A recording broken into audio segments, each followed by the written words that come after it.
সবাইকে নমস্কার ও আদাব। এবারও আমরা ৩ জন জমিতে ভুট্টা চাষ করব।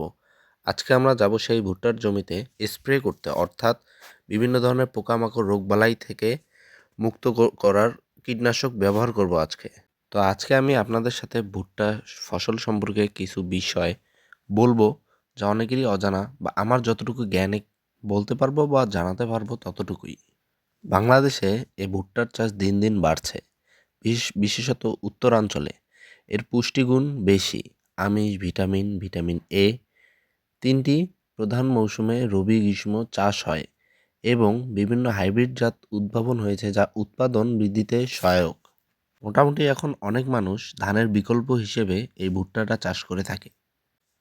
উত্তরাঞ্চলে এই ভুট্টার চাষ অনেক বেশি হয়, বিশেষ করে দিনাজপুর, ঠাকুরগাঁও, রংপুর, পঞ্চগড়, নীলফামারী, লালমনিরহাট এসব জায়গায়।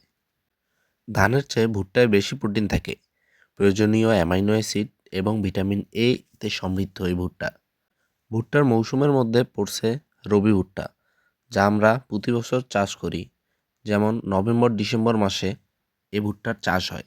এর জীবনকাল ১২৫ দিন থেকে ১৪৫ দিন থাকে। তারপর সবাই ভুট্টাটা তোলা শুরু করে এবং বাড়িতে নিয়ে যাওয়া শুরু করে। তো আজকে অনেকদিন বাড়িতে সময় পেয়েছি, তো ভাবলাম যে ভুট্টা ক্ষেতটা দেখে আসি। পরে দেখে আসার পর আমি যা দেখলাম, ভুট্টা ছোট ছোট গাছ গাজাইছে এবং গাছের শিকড়ে লেদা পোকা এবং ঘুঘরি পোকা কেটে শেষ করে দিয়েছে। এর পাতাগুলো গোল করে কেটে তারা নষ্ট করে দেয়। এর আগেরবারও আমরা অনেক স্প্রে এবং কীটনাশক ব্যবহার করেও এই পোকা দমন করতে পারিনি। পরবর্তীতে আমরা পুরো জমি পানিতে ভাসায় দেওয়ার পর এই পোকাগুলোর উপদ্রব কিছুটা কমছে।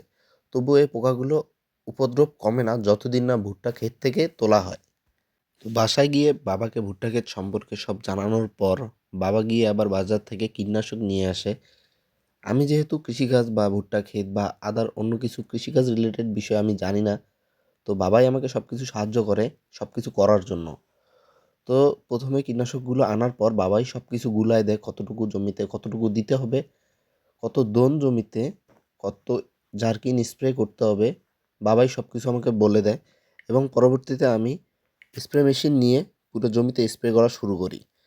সেদিন বিকাল টাইম পুরোটাই চলে গেছে এবং সন্ধ্যা পর্যন্ত, রাত ৭টা থেকে ৮টা পর্যন্ত আমি স্প্রে করি।